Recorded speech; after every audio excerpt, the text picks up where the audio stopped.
Hi, would you like to do some catamaran shopping? Well, let's go to France and do it.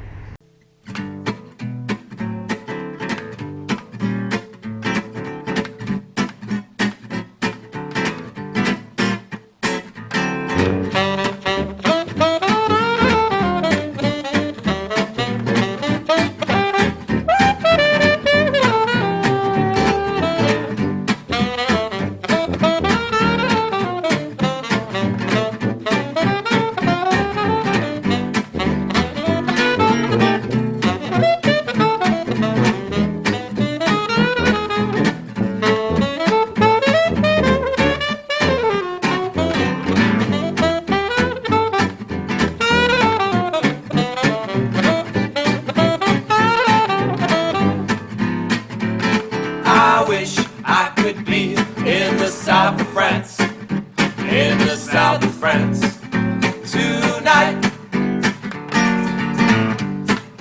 I could hold my baby tight in the south of France. That'd be alright. Shabba-daddy. Listen, baby, I'm getting lonely and blue. Just being here without you. One of the reasons why we traveled from our home in Northern California to La Grande Motte for the International Multi-Hull Boat Show was to see the Nadetech Bavaria Open 46. This was the world premiere of the boat. In fact, the boat you're looking at here is hull number 1. And it was mainly based on the success of the Open 40 that we were interested in seeing the 46. Our thoughts were that of the features and functions of a boat that we were looking for, we felt the Nadetech might check off the majority of the boxes for us. And we were not disappointed. The boat was absolutely fantastic. In fact, it was our #1 boat coming out of the show. The boat was extremely well put together, extremely well thought out. Again, this is hull number 1. Which is absolutely amazing to me in terms of the fit and finish overall of the boat, the creature comforts of the boat, the design. Everything seemed to really fit within the sweet spot for us. A couple of aspects about the boat that you see here that I really liked. One, I thought the setup on the bowsprit was extremely well done. The way the anchor is set up, running out the bowsprit here, as you see, is really nicely thought out, very functional. In general, the way the boat was rigged from a running and standing rigging standpoint was very good. The ability to maneuver around the boat, the cushions here on the over the net that you see, very comfortable to sit in, very well done. One of the key issues that I was concerned about was the visibility from the helmsman seats. I wasn't sure exactly what it would look like sitting at the helm seat, whether you would be able to have the visibility needed to sail like on the San Francisco Bay. We have many boats. What I found was actually under sail that you could easily see through the cabin, had very good visibility. There was a very small, maybe a 5-degree area that was blocked by the cabin. It was in a position where you could easily fall down a few degrees, take a look, and head back up, so I had no issues with that. The mechanical systems on the boat were extremely well done. The electrical systems were really well done. Every locker that I opened and looked at was well finished and clean and well thought out. A couple of aspects about the cabin that we really liked is the galley forward. Initially, we weren't too sure about the galley forward setup, but we really liked it. If you see here in the video, you see a lounge area on this aft starboard side of the main cabin. This lounge area can be replaced with a cabinet, and the refrigerator freezer can be moved to that cabinet. Going downstairs here into the main cabin, you see the aft owner's stateroom, queen-size bed, very well laid out. Room to kind of get around the forward corners of the bed. You've got a desk area here on the outside hall going forward into the master stateroom head, a separate stall shower, nice sink setup, well ventilated. I thought it was very well laid out. Again, the systems on the boat, the plumbing systems, electrical systems, were all extremely well done. Everything that I looked at, I was impressed with. Ventilation over the shower.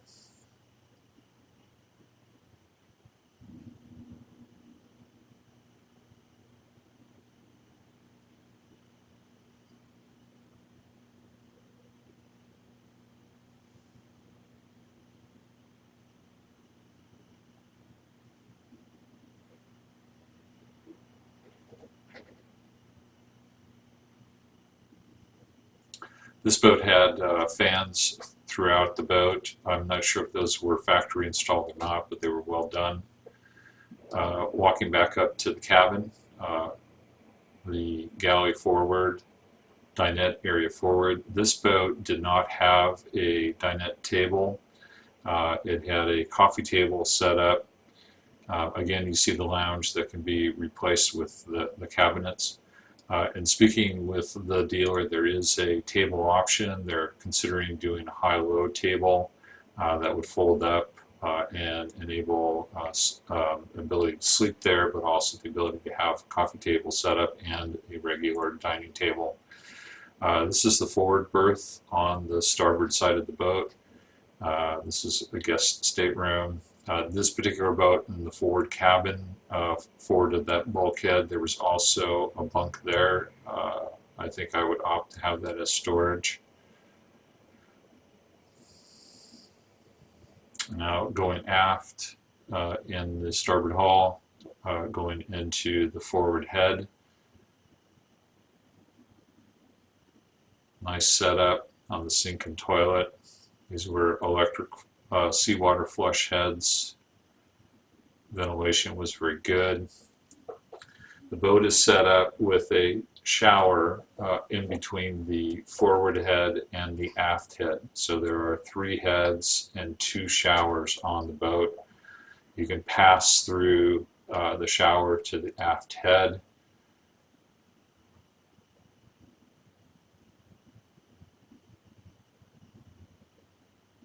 And opening the door to the head and walking into the aft stateroom. Same size, same setup as the owner stateroom on the port side.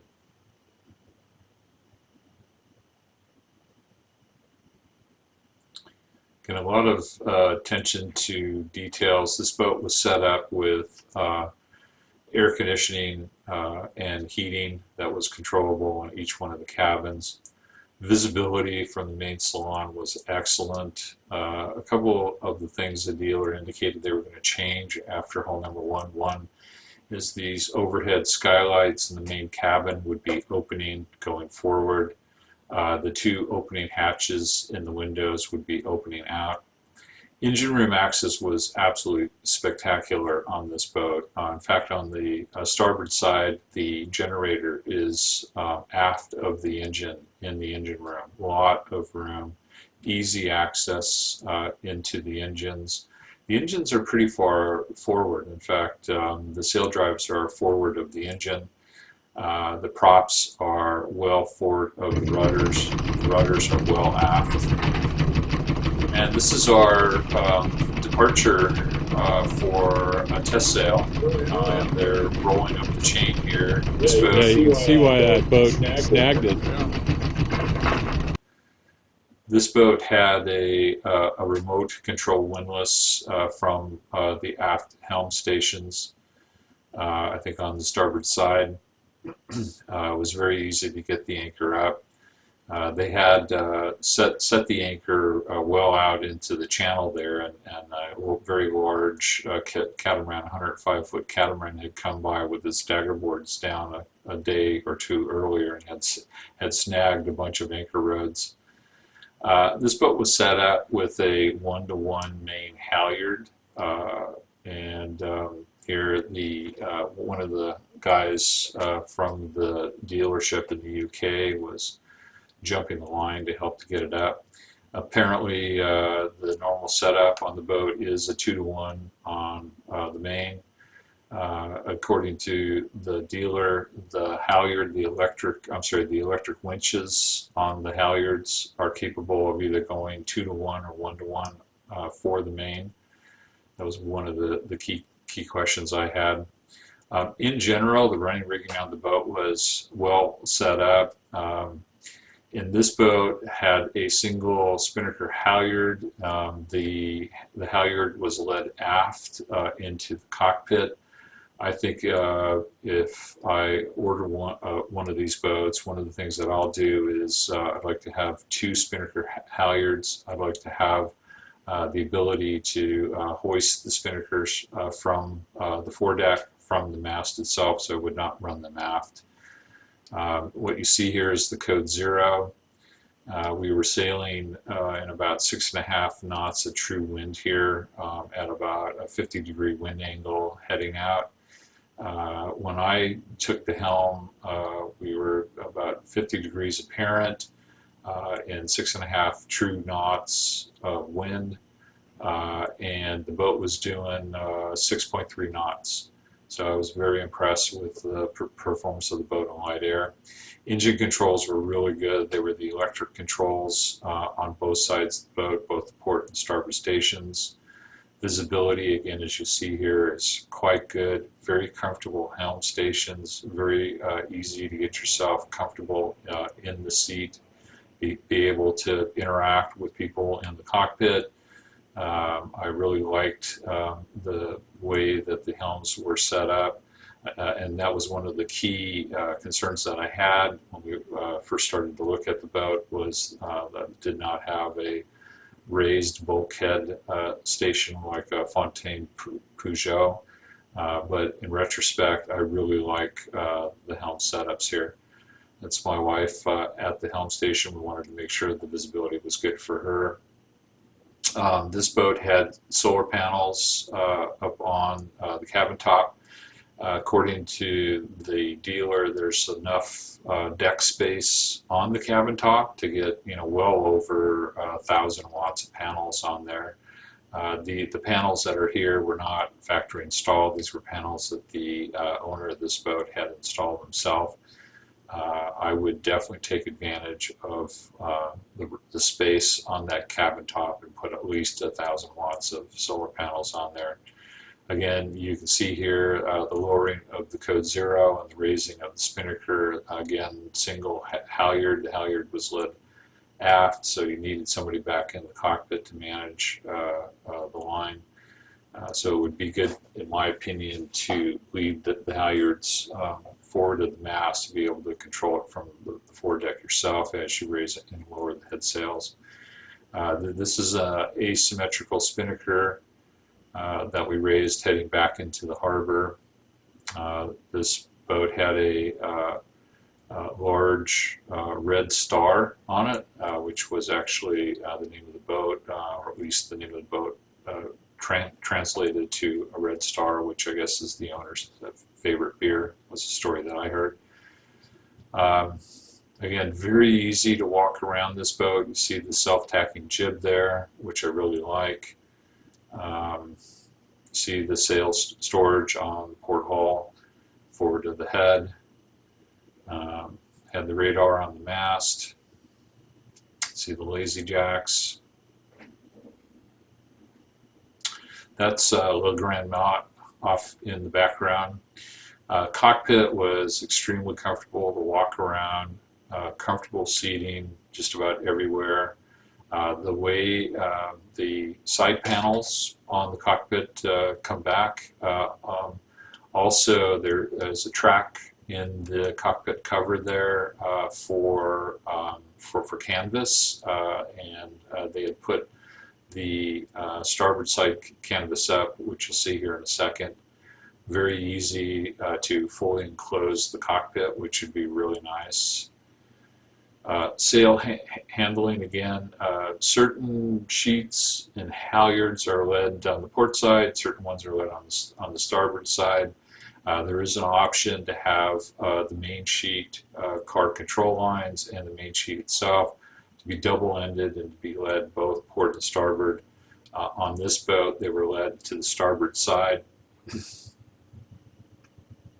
And you see the canvas there. That's one of 3 panels that would fully enclose the cockpit. A lot of people sailing this day. I think there was maybe 10 people. This particular portion here is showing the escape hatches, which were actually fully enclosed within the stairwell.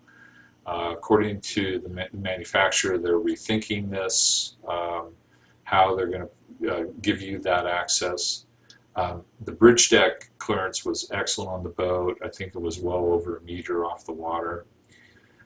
We actually traveled after Le Grand Mont. We actually traveled up to La Rochelle because we were planning on taking a factory tour at Rochefort in a few days. And so we spent some time in La Rochelle. We walked around the boatyard, and lo and behold, there were 2 open 40s being commissioned there.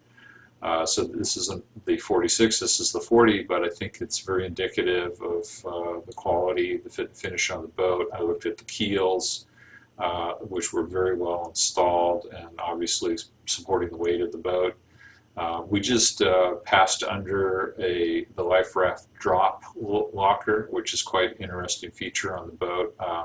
The life rafts fit within a locker and they drop down from there. Very well done. I wish I could be in the south of France, in the south of France, sitting right next to you.